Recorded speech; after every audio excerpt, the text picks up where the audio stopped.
Assalamualaikum warahmatullahi wabarakatuh.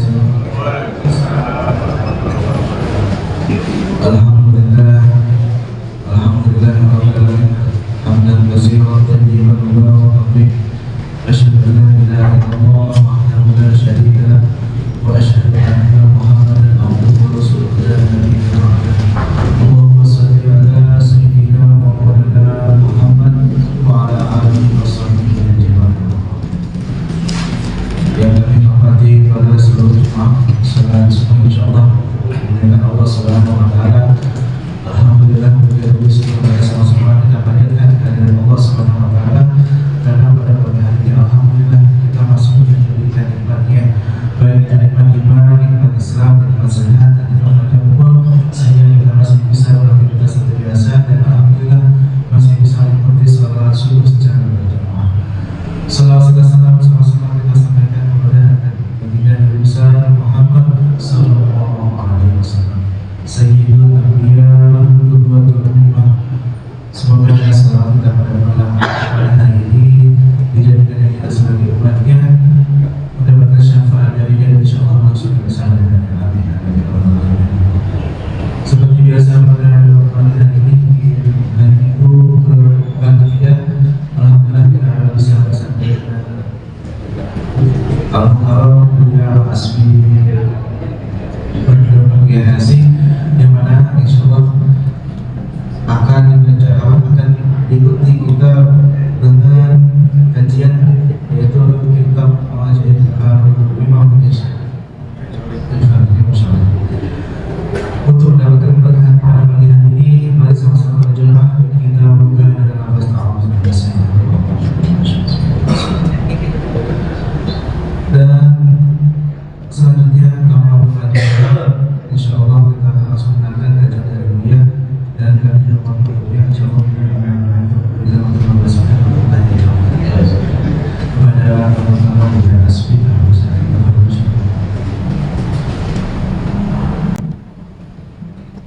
Assalamualaikum warahmatullahi wabarakatuh. Waalaikumsalam warahmatullahi wabarakatuh. Alhamdulillah, alhamdulillahilladzi akhlas wa dinahu bi ibadihi al-mukhlasin.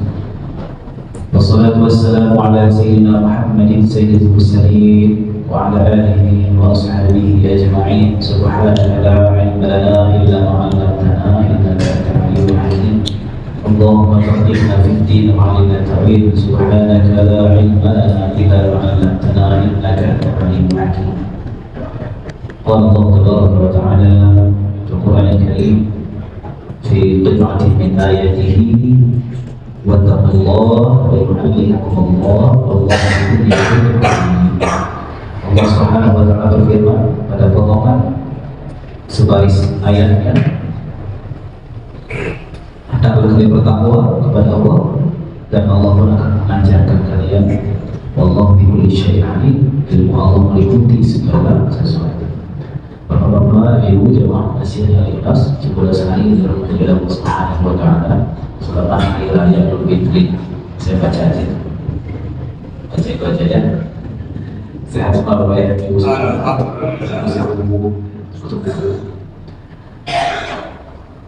sebelumnya kita menjaga puji dan syukur kepada Allah Subhanahu wa ta'ala, serta salawat dan salam kepada Nabi Muhammad sallallahu alaihi wasallam. Allahumma shalli ala sayyidina Muhammadin. Di sini saya merasakan semangat Bapak-bapak ibu dengan umur kata-kata seperti umur orang tua saya. Saya punya orang tua, ayah sudah meninggal, ibu sekarang berusia 75 tahun. Sepertikan ada hikmah, semangat untuk terus bermulia, semangat untuk mengaji. Sekarang mudah-mudahan banyak yang tidak minat mengaji. Padahal sebaiknya kalau mengaji itu sebaiknya untuk muda. Tapi kalau muda tidak melakukan waktu untuk bercair, nanti susah, nanti ketika dewasa susah. Alhamdulillah saya sendiri teman SD langsung mondok, langsung mondok, dan sebut SD itu butuh diganti oleh nenek. Nenek punya ayah Nenek punya ayah beliau itu seangkatan Kiai Hasyim Asy'ari. Kakeknya ini, kakek beliau saya ini 12 tahun di Mekah. Di sana berjumpa dengan Kiai Hasyim Asy'ari, di sana berjumpa dengan Kiai Ahmad Dahlan, berkumpul. Di sana berjumpa dengan Tulis Matar Bari oleh Syekh Sulaiman Al-Rasuli. Kakek beliau ini itu murid atau anak asuh dari Syekh Abdul Khatib Al-Jinan Kebami, tinggal di rumah beliau selama 15 tahun. Jadi di rumah pas beliau pulang itu membangun pesantren kira-kira tahun 1912 Masehi beliau bangun pesantren di Lampung. Berhenti lokasi pesantren itu tahun 1958 karena satu kedua masalah politik itu naik pas. Nah, di rumah itu banyak karya beliau tangan beliau sendiri, mau tafsir, beliau bikin, udah punya karya tafsir. Kakek beliau punya karya ilmu hadis, beliau punya karya ilmu mantiq, beliau punya karya ilmu fikih, usul fikih, beliau juga punya karya ilmu resep makanan di rumah. Semuanya berbahasa Arab. Nah, banyak mahasiswa S2, S3 meneliti karya-karya beliau karena sebagian besar beliau dicetak sekitar 60 yang belum ditulis. Nah, semua waktu saya SD itu digambar oleh nenek ini anak sulung dari ibunya. Digambar bagaimana ketertarikan sama kitab. Apabila terarahkan untuk yang membuat saya masuk pondok itu ada arah dari si nenek. Waktu kalian pondok pada tingkat kalian, kitab tasawuf yang diajarkan di pondok di siang hari, pagi harinya, besok subuhnya langsung saya sampaikan di masjid itu harian. Jadi setiap subuh ke masjid kaji kitab tasawuf, kaji Imam Al-Ghazali waktu itu yang sudah saya sampaikan di jemaah masjid di kampung saya itu kitab Minhajul Abidin karya Imam Al-Ghazali. Waktu itu umur saya masih, kalau kalian umur berapa beda rata-rata? 15 ya. Kalau 15 tahun saya mulai berbagi, ya, saya tidak mau bahas mengajar, ya. Saya berbagi apa yang tadinya kemarin diajarkan oleh guru Kiai Imam subuhnya. Selang-seling dengan fikih, nah itu kemarin sempat cerita sama fikih, tasawuf, semuanya itu Allah ya. Fikih itu pakai kesana, pakai fikih. Kalau tasawuf nggak fikih, nanti beresiko jadi zindik. Kuliah, saya kuliah. Saya pernah perkenalan kok beda. Kuliah pertama di pondok, kitab itu kuning terus. Masuk kuliah, ambil konsentrasi akidah. Jadi seri satu itu akidah. Ternyata di dekat kampus UIN itu ada lagi pondok S1. Di situ konsentrasinya hadis. Jadi waktu S1 saya ambil dua kuliah, satunya akidah, satunya hadis. Ya, tadi yang LC tadi disebut lulusan cinta. Ya, pondok yang satu lagi pondoknya di situ ilmu hadis, LC lucu. Hadis. Konsentrasi saya tidak ada di kita. Jadi kalau tasawuf itu terbentuk secara kultur budaya di keluarga. Kebetulan kakek buyut yang tadi saya ceritakan itu beliau Thariqah Khalwatiyah. Thariqah Khalwatiyah ngambilnya dari Syekh Al-Khatib dan Kebami ya. Kemudian di pondok yang tempat saya mondok dari SD itu kultur Thariqahnya Thariqah Nasyabandiyah. Jadi kalau yang Nasyabandiyah jangan ingat seperti iklan tempo hari, bukan itu. Berbuatannya 2 hari bukan itu ya. Itu mungkin mereka punya ilmu sendiri dan itu ada hubungan dengan mereka. Jadi tasawuf menjadi kultur sejak di pondok karena ngaji dengan guru-guru. Saya ngambil kaki zikir untuk berhubung dari pondok. Kemudian waktu kuliah saya ngambil kaki lagi zikir Thariqah dari guru musik di kampung Sumatera Barat. Itu perjalanannya apa? Waktu S2 saya ngambil hadis lagi. Nah, ternyata ngaji hadis itu yang asik menjadi. Selanjutnya tes waktu itu ke S2 ke Saudi, Arab Saudi. Ada sekitar 15 orang yang lulus, tapi visanya ada keluar, ada faktor X ya. Takdirnya di Indonesia kita itu oleh Allah SWT. Itulah perjalanan menuntut ilmu, perjalanan kita menuntut ilmu. Jadi menuntut ilmu itu tidak ada tidak ada kata terlambat untuk mencari ilmu, tidak ada kata terlambat untuk menunggu kita berilmu. Jadi kondisi bapak-bapak yang duduk di sekitar ini di masjid ini, Jangan katakan Bapak sedang menunggu ke saya, jangan pernah sekali, saya itu tidak bisa dari maksud kita di sini saling berbagi dan akan mendengarkan hikmah seorang ulama besar. Hikmah ulama besar seangkatan Imam Malik bin Anas. Imam Malik ini guru Imam Syafi'i. Masih ini kan kita di Indonesia kan mazhab Syafi'i ya. Contoh sederhananya apa? Ya sukunya cukup. Contoh simpelnya, meskipun Syafi'i tidak sekeras ilmu dan banyak masalah Syafi'i. Imam Syafi'i punya guru namanya Imam Malik bin Anas. Imam Malik bin Anas punya seangkatan, orang seangkatan namanya Imam Sufyan Tsauri. Jadi kita ini pada saat ngomong saat ini berbagi apa hikmah dari Imam Sufyan Tsauri.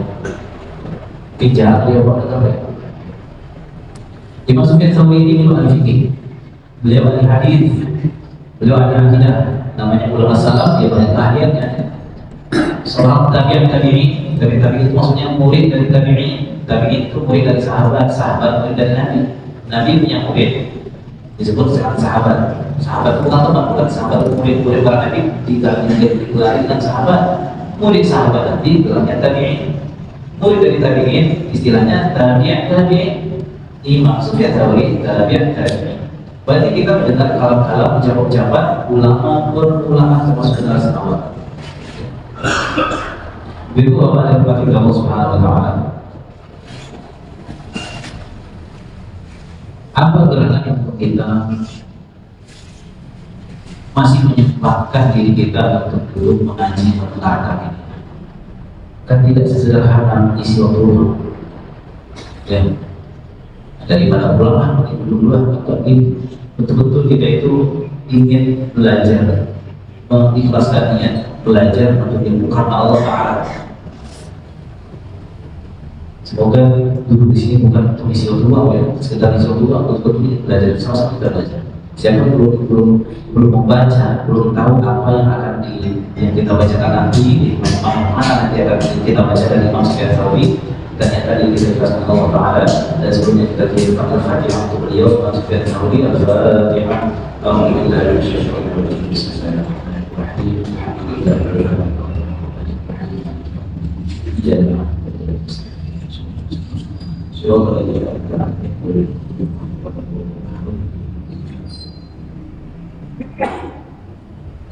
Bismillahirrahmanirrahim. Jadi awal kita buka ayat Al-Quran di waktu Al-Quran wa taqullah wa yu'allimukumullah. Buah dari ketakwaan itu adalah Allah akan ajar kita. Buah dari ketakwaan Allah akan mengajar kita. Jadi apa syarat kesejatian ilmu? Ilmu yang sejati syaratnya kita harus segan kepada Allah. Jadi tak harus sungkan. Jadi kalau misalnya ada di antara kita segan sama seseorang, segan sama orang tua, itu makna bahasa takwa. Itu takwa secara bahasa. Sungkan, segan kepada Allah apa? Kalau orang sudah seperti itu, qalbunya Allah singkap, Allah memasukkan ilmunya. Karena ilmu adalah milik Allah. Ilmu milik Allah. Allah bernama Al-Ali, yang Maha Mengetahui. Kalau Allah Maha Mengetahui berarti kita jahil. Kalau kita dikit ilmu itu semuanya jangan. Yang hakiki hanya Allah Subhanahu wa Ta'ala. Semoga Allah membalasi semangat Bapak Ibu ya duduk di sini. Karena ini beberapa masih ya sepi pemuda-pemuda, bapak-bapak bicara.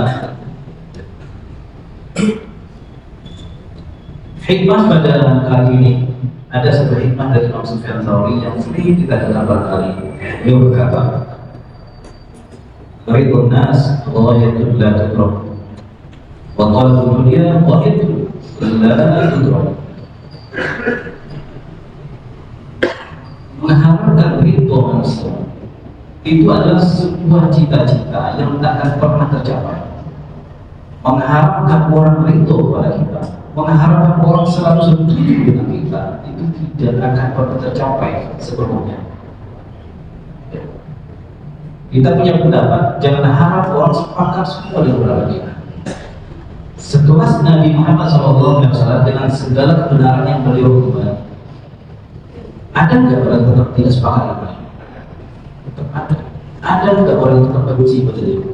Jangan tidak sepakat, benci pun ada. Jangankan tidak sepakat, mengatakan beliau menghina Nabi sebagai orang gila pun ada.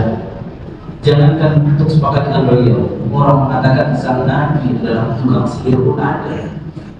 Jadi jangan harap kita sebagai hamba Allah ini orangnya sesuai, kita harus disepakati oleh orang lain. Apalagi kalau kita diberikan nikmat yang luar biasa oleh Allah Subhanahu wa taala, diberikan nikmat, untuk nikmat itu masih sudah. Setiap nikmat itu pasti aja ada yang pilih, ada yang pilih. Dan nikmat masih sudah. Nikmat itu ada aja yang pilih. Ya. Jadi kita tidak bisa memberhalakan ridhonya manusia. Karena saat memiliki ridho hanya Allah Subhanahu wa taala, tidak bisa.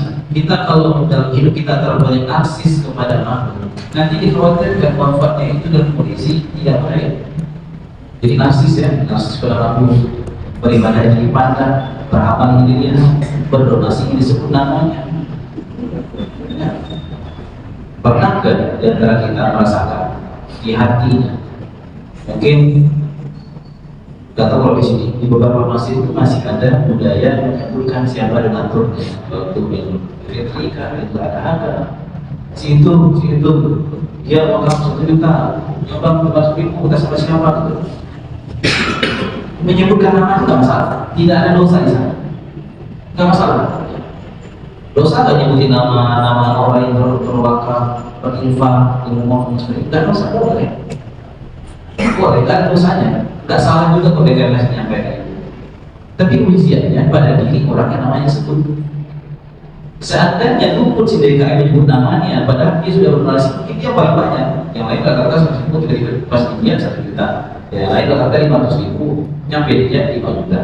Yang lain rata-rata 2.000, dia 200.000. Yang paling banyak tapi gak sebut muka gak hatinya, kecewa gak, atau menuntut disebutkan namanya. Nama siapa pun disebut, nah batal sudah. Itulah permasalahan kita. Kita tidak puas dengan pandangan Allah. Kita tidak puas dengan pengawasan Allah. Tidak puas dengan perhatian Allah. Kok masih sempat-sempatnya berharap pada manusia? Itu masalah. Kalau sudah berharap pada manusia, berarti sudah tidak kau melihat orang menjadikan hawa nafsu sebagai Tuhannya, kehendak dirinya sebagai Tuhannya, hasratnya. Saya ingin sebut nama saya, kenapa tidak sebut? Berarti dia mempertuhankan kehendak dia. Sedih namanya gak disebut, sedih namanya dicemari oleh orang, difitnah oleh orang, sedih misalnya. Jadi kalau dalam kehidupan ini loh, kalau kita difitnah terhadap sesuatu yang bukan kita lakukan, bisa jadi itu cara Allah supaya si hamba ini berlindung kepada Allah. Bisa jadi itu cara Allah supaya si hamba ini kembali kepada Allah sama menjaga. Selama ini si hamba lalu dalam ujian sekalinya Allah jungkalkan seseorang itu dihinakan, supaya dia sadar, si hamba ini sadar ke pujian itu hanya untuk Allah, bukan untuk kamu. Sekarang si hamba menikmati pujian itu yang bukan miliknya, Allah jungkalkan, Allah jatuhkan. Akhirnya apa? Dia akan kalah, dia akan melemah, dia akan binasa, dia akan menghina. Akhirnya apa? Dia kembali lagi pujian kepada Allah. Jadi tadi kan itu kehidupan kita yang banyak pengalaman hidup 50 tahun, 60 tahun, 70 tahun sudah sangat paham lah perkara hidup. Pahitnya itu, manisnya itu semua cara Allah memperkenalkan dirinya kepada kita. Kalau kita tak bisa kenal Allah dalam kondisi lapang, Allah paksa kita kenal dengannya dalam kondisi sulit. Jangan sampai kita telah kenal Allah. Kalau kita buta di masa dunia ini, maka di hati amal, bahwa di akhirat amal. Kalau di dunia saja dia sudah buta, tidak kenal Allah, nanti di akhirat dia buta. Itulah kita hidupnya apa dunia? Untuk mengenal Allah aja. Sederhana Allah bahwa Allah berjinna wa insa illa ya'lam. Kata Allah, aku cipta jin dan manusia. Jin, manusia, aku cipta tujuannya satu kata Allah, untuk mengenal aku aja. Kalau dia sudah kenal kepada Allah, akan beringat ibadah. Kalau dia sudah kenal kepada Allah, ibadahnya tidak lagi takut kepada Allah. Dia sujud, dia salat subuh berjamaah bukan lagi karena takut kepada hukum wajib. Nanti saya dosa kalau nggak sholat. Nah, kalau misalnya tidak sholat itu tidak ada dosanya gimana? Apakah kita masih menyembah Allah? Tidak masalahnya. Kita sholat selama ini karena takut dosa atau berharap pahala atau apa bagaimana? Nanti di persoalan keikhlasan tauhid yang sesungguhnya kepada Allah. Kalau saya tidak ada surga, apakah kita berdoa? Kalau nggak ada ancaman, apakah kita tetap ibadah? Kalau nggak ada cinta, apakah kita tetap ibadah? Kalau orang yang kenal dengan Allah Subhanahu Wa Taala, dia nggak peduli dengan iming-iming. Tapi iming-iming itu adalah anugerah dari Allah. Jangan juga kita merasa tidak butuh. Jangan juga kita merasa atau kita ngapain juga. Allah tidak memberikan Allah. Hargai yang memberikan. Jadi jangan sampai seperti orang yang disebutkan dengan istilah pubertas spiritual. Ini spiritualnya ini puber, spiritualnya batinnya ada puber. Gak saya tak pengen surga, saya pengennya Allah aja. Gitu. Saya nggak takut neraka, saya takutnya Allah aja. Kayaknya bagus ucapan itu, tapi secara adab itu benar, tidak ada. Berharap surga itu Allah juga yang menyuruh, Allah juga memerintah. Jadi kalau kita harap surga, bukan karena surganya, karena Allah yang nyuruh. Wasari'u ila maghfiratin rabbikum. Segeralah kalian berkat maghfirah mencari ampunan dan segeralah kalian kepada surga. Jadi berharap surga, disuruh segera surga itu perintah Allah. Berarti berharap surga itu bukan karena benda surganya, bukan karena sesudah yang makhluk itu, tapi karena yang nyuruh itu Tuhan. Tuhan menyuruh harap, Tuhan menyuruh bersegera. Ya saya lakukan hal itu. Bolehkah kita takut neraka? Gimana? Benar boleh nggak kita takut neraka? Boleh nggak kita takut neraka? Boleh. Kita takut neraka karena Allah yang nyuruh takut. Kalau Allah nggak suruh takut, kita nggak boleh takut neraka. Apa ya? Bertakutlah lagi. Bertakutlah lagi. Waquduhan nas wal hijarah. Khawatirlah kalian, takutlah kalian kepada neraka. Allah yang nyuruh. Jadi takut ke neraka bukan karena nerakanya itu, tapi takut ke neraka karena Allah yang nyuruh takut. Harap ke surga boleh, bukan karena si surganya, tapi karena Allah yang nyuruh harap. Ini perkara tauhid. Objeknya sama, tapi ternyata beda. Objeknya sama, ternyata sikapnya beda. Ini menentukan si hamba ini betulkah sejati hamba Allah yang sejati ataukah tidak. Oke, kembali lagi ke pesan Imam Sufyan Tsauri. Mengharap itu orang tidak akan pernah terjadi sepenuhnya. Jadi kalau bapak melakukan kebaikan, berkursi nafas atau baik-baik, jangan pernah dipuji oleh manusia, jangan pernah berharap. Kalau berharap dipuji, kalau kita berharap dipuji, tidak dipuji oleh orang, pasti kecewa. Kita beramal ingin dilihat orang, kita beramal ingin disebut orang, kita beramal mengharap perhatian orang. Kalau tidak terjadi hal itu, kita pasti kecewa. Pada saat yang sama, kita sedang bersekutukan Allah Subhanahu Wa Taala, sedang bersekutukan Allah Subhanahu Wa Taala. Berikutnya apa kata Imam Sufyan? Waktu dunia Allah yang terdapat. Mengharapkan dunia itu pun tujuan yang tak akan pernah tercapai sepenuhnya. Mengharapkan dunia tidak akan pernah tercapai. Jadi ada istilah disebutkan oleh Bapak dan seorang ulama. Nah, istilah Nabi Muhammad SAW. Seandainya seseorang diberikan dua nikmat, dia akan minta yang ketiga. Seandainya seseorang diberikan dia pada dua nikmat, dia akan minta yang ketiga. Berarti seluruhnya apa? Kalau seandainya seseorang diberikan tiga nikmat, dia akan minta yang keempat. Itu sebenarnya itu tabiat Hawa, tabiat manusia itu pengen nambah-nambah, tidak puas, tidak ada wafahnya, tidak ada zuhurnya. Salah satu tabiat itu manusiawi. Tapi permasalahannya manusiawi ini tidak menentukan seorang hamba ini jadi hamba pilihan.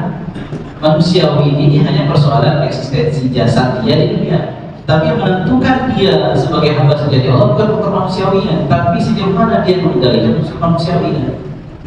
Makan boleh, tidak boleh perintah makan. Kalau tidak makan itu menzalimi diri. Persoalan makan itu manusiawi, tapi di mana unsur kehambaannya? Maka itu manusiawi, minum itu manusiawi. Tapi apakah kita akan sia-siakan hanya sekedar minum karena manusiawinya, makan hanya sekedar manusiawinya? Ini bapak sepuh-sepuh, udah berapa tahun makan? Si ukur lagi. Waktu kecil, habis belajar makan ukur, dia makan terus makan. Makannya kita sampai saat ini, apakah makan manusiawi secara manusiawi alamiah atau makan ibadah? Atau makan ibadah? Beberapa kali saya sampaikan di beberapa tempat, kalau kita lapar, kita ingat makan, atau ingat Allah dulu baru makan. Harus ingat Allah dulu baru makan. Kalau kita haus, ingat Allah dulu baru minum, atau minumnya dulu dan bisa jadi Allah terlupa. Nah, ini persoalan tauhid konkret dan bisa dilakukan kapan? Lapar nih, lapar. Coba hadirkan hati. Allah Ar-Razzaq, Allah Ar-Rahman, Allah Ar-Rahim, Allah Al-Latif. Ingat, baru cari sabar yang makanan. Sebab dalam akidah, nasi makanan itu dia tidak independen, tidak bisa dengan sendirinya memberikan efek kenyang. Yang memberikan efek kenyang hanya Allah Subhanahu Wa Taala. Apa buktinya? Banyak orang yang selalu makan tambah-tambah tak kenyang. Ada juga orang yang makan cuma sedikit tapi udah kenyang. Ya. Ada juga orang nggak makan, ada juga orang yang ya bagaimana kalau makan terus-terusan tetap dia tidak kenyang. Ada juga orang yang tidak makan atau kalau makan hanya sedikit tapi tidak kenyang. Itu membuktikan bahwa Allah lah yang menciptakan kenyang. Allah yang menciptakan kenyang kita. Ini perkara akidah keyakinan kepada Allah Subhanahu Wa Taala. Mari kepada teks sekalian. Mengharapkan dunia itu tujuan tak pernah digapai. Diberi duanya kita tiga, diberi tiga kita empat, begitu seterusnya. Sampai satu. Sesuai itu. Apa?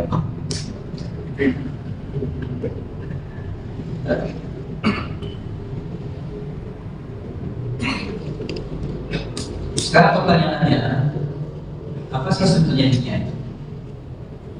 Dunia itu apa? Memang sebegitu hinanya dunia. Dunia itu makhluk Allah. Makhluk Allah. Apapun yang Allah ciptakan tidak ada sia-sia. Makhluk ada batilan, semua ini tidak ada yang batil yang sia-sia Allah ciptakan. Termasuk dunia. Termasuk dunia tidak ada yang sia-sia. Kita memahami dunia itu apa? Dunia itu apakah bumi, yang kedua dunia, atau dunia itu persepsi, atau dunia itu cara pikir? Dunia itu cara pikir, atau dunia itu nah itu harus diluruskan. Ibadah kita bisa jadi dunia, materi waktu bisa jadi akhirat. Orang membaca Al-Quran supaya ini dipandang sebagai ahli Al-Quran, jadilah dunia. Seorang guru mengajar agama misalnya kemudian supaya dikatakan dia alim, ahli agama, jadilah dunia. Jadi dunia itu apa? Berangkat sholat subuh ke masjid Al-Ikhlas, sholat subuh ke masjid Al-Ikhlas. Bukan karena Allah misalnya, semoga semua di sini dari mana semua di sini yang sesuai dengan masjidnya sholat jamaah ke masjid supaya dipandang oleh orang sebagai orang yang soleh yang taat ibadah, maka sholat musuhnya itu berubah menjadi dunia. Sebaliknya orang yang bergerak materi, yang bergerak materi yang pertama, apa yang harus dilakukan supaya materi itu jadi akhirat? Yang pertama adalah yakinkan bahwa materi itu adalah sesuatu yang fana. Yang kedua, yakinkan itu semuanya milik Allah Subhanahu Wa Taala. Sama milik hakikatnya Allah Subhanahu Wa Taala.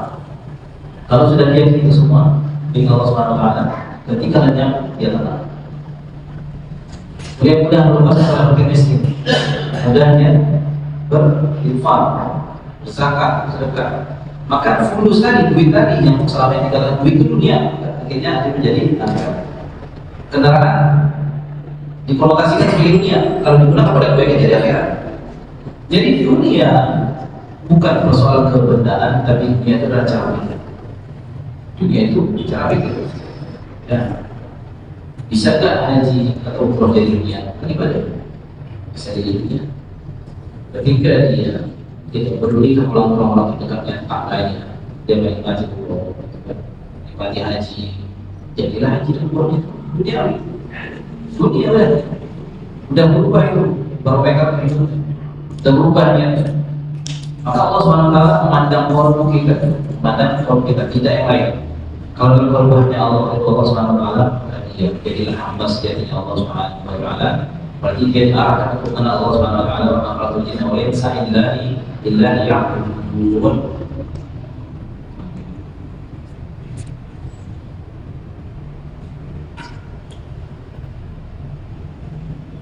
Oke, sebelum saya jawab, lanjutkan satu hikmah ya.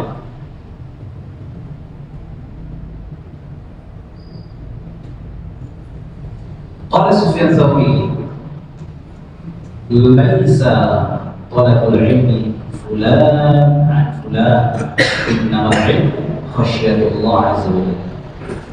Ilmu bukanlah dikatakan menuntut ilmu itu hanya sebatas saya belajar dari ini, dulu belajar dari ini.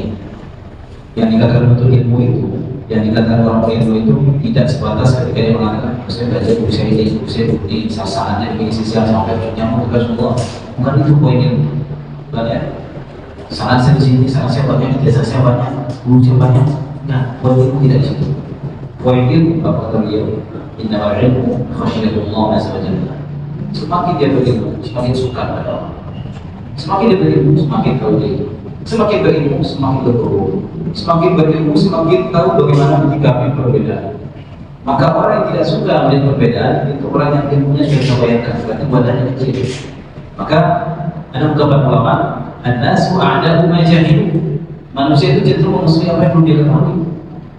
Apa yang belum diketahui cenderung memusuhinya, cenderung mengingkari, cenderung menolak karena belum tahu. Karena belum tahu, kalau sudah tahu, insya Allah terima. Jadi kalau berilmu Allah hadiahkan ilmu Allah nugerah ilmu, dia mudah menerima perbedaan. Pada praktek fikih misalnya ini, kalau misalnya ada imam, istri biasa beribu subuh, kemudian ada imam, dia nggak bisa beribu subuh, kita marah kan? Marah gitu kalau ada imam di sini, tidak bisa beribu subuh, marah gitu. Kalau marah berarti kita bermasalah itu. Kalau kita marah masalah. Atau setelah sholat biasanya di sini adalah sholatnya zikirnya zikir jahat, tapi satu kali imamnya jahat. Marah nggak? Kalau marah bermasalah itu. Sebab kalau betul bukan Allah karena berzikir pun diamalkan oleh Allah, jangan terlalu menerima perbedaan. Karena terjadi sebuah di kota Padang, di kota Padang terjadi. Ini saksinya teman saya sendiri. Di kota Padang, kota bukan di kampung dalam, di kota. Jadi teman saya ini sama-sama tiga waktu beliau kuliah di Padang, sama-sama menjadi marhum. Dia ada dua orang, dia jadi marhum. Dua orang yang marhum di satu masjid di kota Padang. Kemudian temannya ini membawa teman lagi untuk mampir sholat subuh di masjid tempat ini berdua tinggal. Teman ini seorang hafiz, meskipun waktu itu belum semuanya hafalan, sebuah yang belum dilakukan. Tapi ketika itu dia lupa membaca dulu, baca dulu. Apa yang terjadi setelah salam? Ditunjuk sama jamaah faktor fanatik. Masalahnya kota. Kalau kamu kita sama. Jadi ternyata sifat fanatik itu tidak ada urusan sama kota, kamu tidak ada urusan. Ini persoalan sejauh mana akses dia dari kota. Ini terjadi fanatik. Gitu ya. Jadi kalau semakin paham fikih, maka berpaham berbeda ulama. Jadi kita tidak mudah mengingkari, tidak mudah menolak. Innamal ilmu khasyatullah. Yang dikatakan ilmu itu semakin dia suka pada Allah, membuat dia dekat pada Allah. Makin ilmu semakin bertambah penasarannya kepada Allah Subhanahu wa taala. Jadi dia misalnya kepada Ibu Bapak pada Allah Subhanahu wa taala tidak ada kata tolak. Bahkan besok pun kalau kiamat, kalau hari ini ada jalur haji ngaji. Meskipun nanti sore ada kiamat nih, kiamat besar. Nanti sore kiamatnya, kalau ada kesempatan ngaji pada hari itu tetap ngaji. Kenapa? Karena bisa jadi ngaji di saat terakhir detik kiamat itu ngaji yang itulah yang Allah beritahu, Allah pandang lagi. Sedangkan sholat yang dilakukan selama ini tidak pernah Allah pandang, tidak pernah Allah pedulikan. Jadi kita lebih maha uniknya Allah. Allah itu maha unik. Jadi jangan dikira, jangan kita pastikan bahwa sholat yang dilakukan selama ini otomatis dipandang oleh Allah sebagai ibadah. Belum tentu ibadah kita selama ini itu dipandang oleh Allah, tapi bisa jadi Allah malah menerima ibadah kita yang lain. Ibadah apa misalnya? Mungkin hanya sekedar kalau ada keset masjid cuma sekedar mengusul keset, Allah suka melihat hamba. Ya, ketika dia berusaha kesaksian, dia sedang ikhlas terus. Allah pandang itu. Itu yang bertiga Allah sudah suka.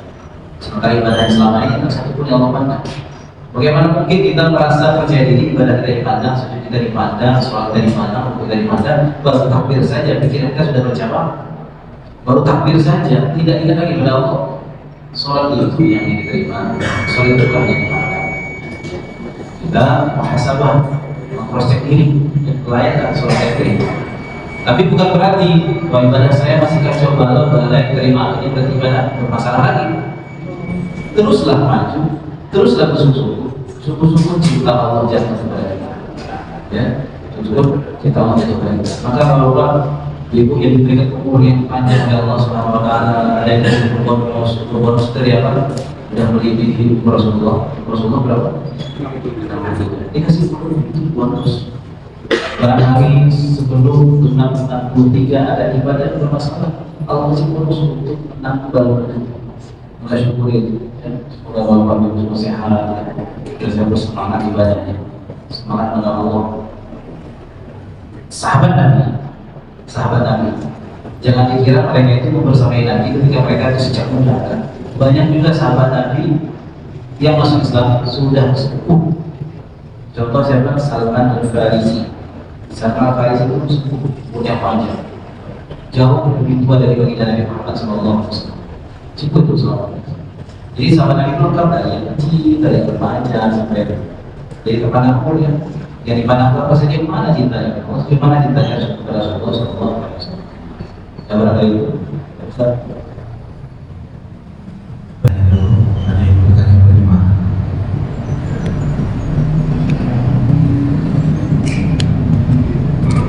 Assalamualaikum warahmatullahi wabarakatuh.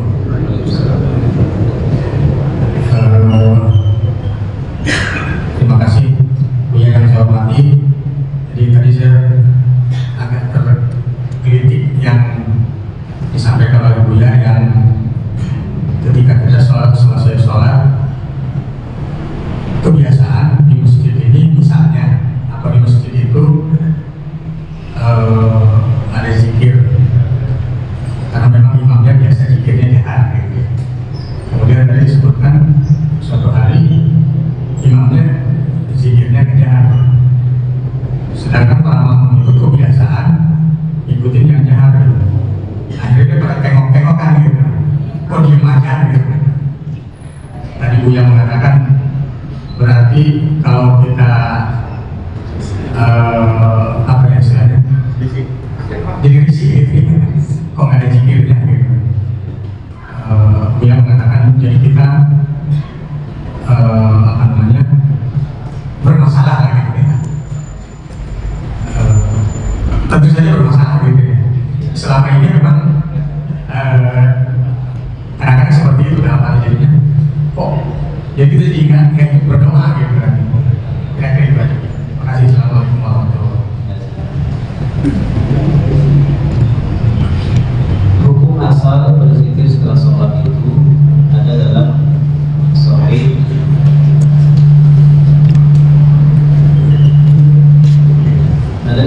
Bukhari. Rasulullah SAW, Imam sahabat Nabi bernama Abdullah bin Abbas berkata begini: Inna rafa'as-sauti bidzikri hina yazifun nas min maktubah kana ala Nabi SAW. Abdullah bin Abbas, sepupu Rasulullah SAW, berkata, menjahatkan suara zikir setelah sholat itu sudah dilakukan oleh Rasulullah dan sudah dilakukan pada masa Rasulullah SAW. Jadi dalilnya jelas ya. Namun dalam ilmu fikih, semua yang dilakukan oleh Rasulullah dan semua yang oleh para sahabat Nabi, apakah wajib metodenya cara seperti itu atau cara itu sunat, maka harus ada ketegasan perintah. Berarti menjaharkan suara setelah zikir hukumnya tidak wajib tapi sunat.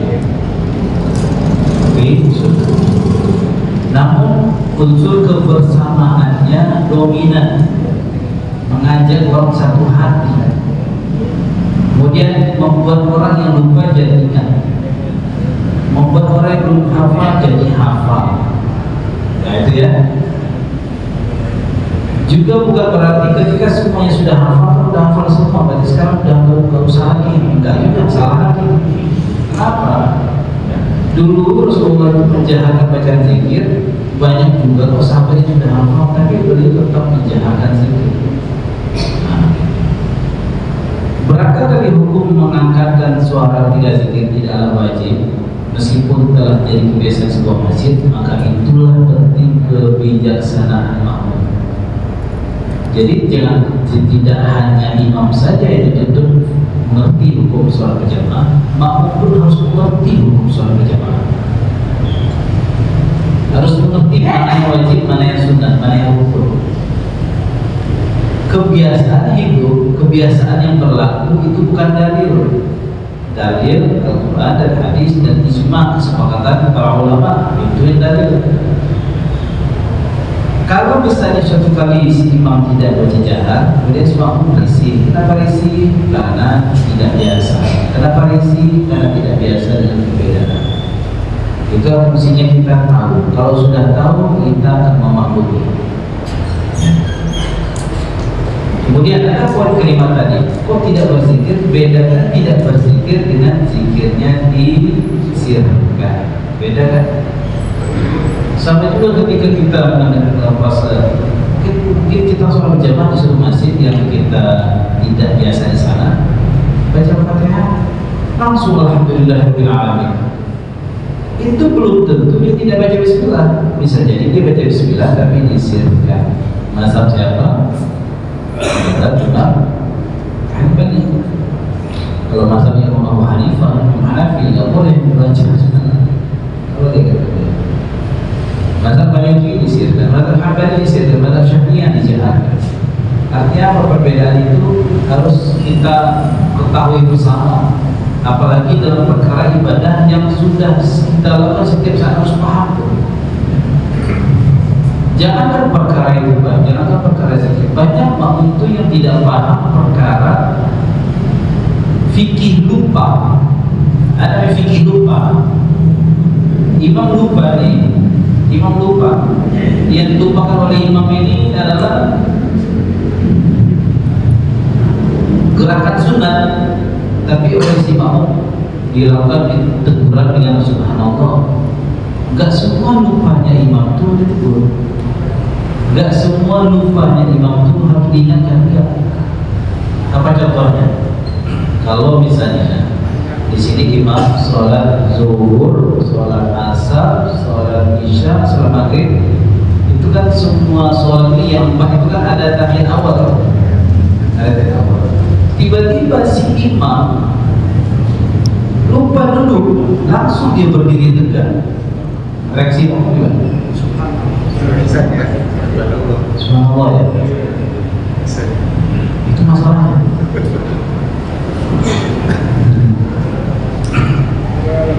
Maka dituntut si makmum pun paham kapan dia boleh menegur, kapan tidak boleh menegur.